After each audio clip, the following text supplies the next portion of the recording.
Root ক্যানালের পর দাঁত কিভাবে আবার শক্ত করা হয় জানেন? রুট ক্যানালের পরে দাঁত ভিতর থেকে দুর্বল হয়ে যায়।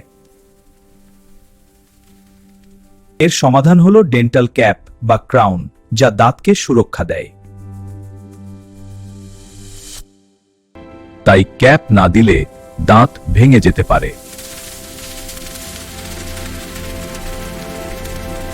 চলুন দেখে আসি কিভাবে ধাপে ধাপে দাঁতের ক্যাপের সম্পূর্ণ প্রক্রিয়া সম্পন্ন করা হয়। প্রথমে দাঁতকে ছোট করে শেপ করা হয়। চারপাশ সমান করে কাটিং করা হয় যাতে ক্যাপ ঠিকমতো বসে।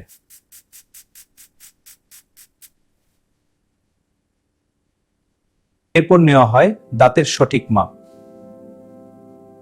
এই ইমপ্রেশন থেকেই তৈরি হবে আপনার নতুন দাঁত। মডেলটি পাঠানো হয় ডেন্টাল ল্যাবে। ল্যাবে প্রথমে দাঁতের একটি নিখুঁত মডেল তৈরি করা হয়।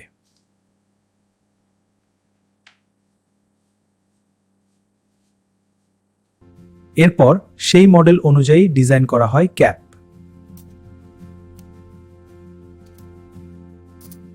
ক্যাপটি হতে পারে সিরামিক বা জিরকোনিয়া।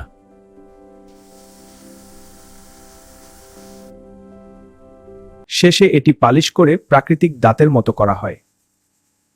প্রস্তুত ক্যাপটি আবার ক্লিনিকে আনা হয়।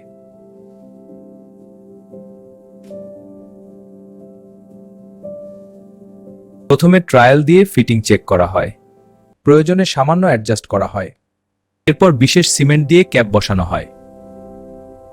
এটি দাঁতের সাথে শক্তভাবে লেগে যায়। এতে দাঁত শক্ত হয় এবং সহজে ভাঙে না। দাঁত এখন দেখতে একদম স্বাভাবিক ও সুন্দর। দিনে 2 বার ব্রাশ করলে ক্যাপ অনেক দিন ভালো থাকে।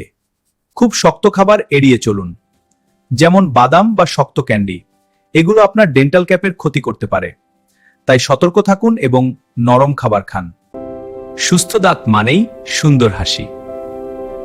আরো হেলথি টিপস পেতে ভিডিওটি লাইক করুন, আপনার মতামত কমেন্টে জানান আর সাবস্ক্রাইব করতে ভুলবেন না।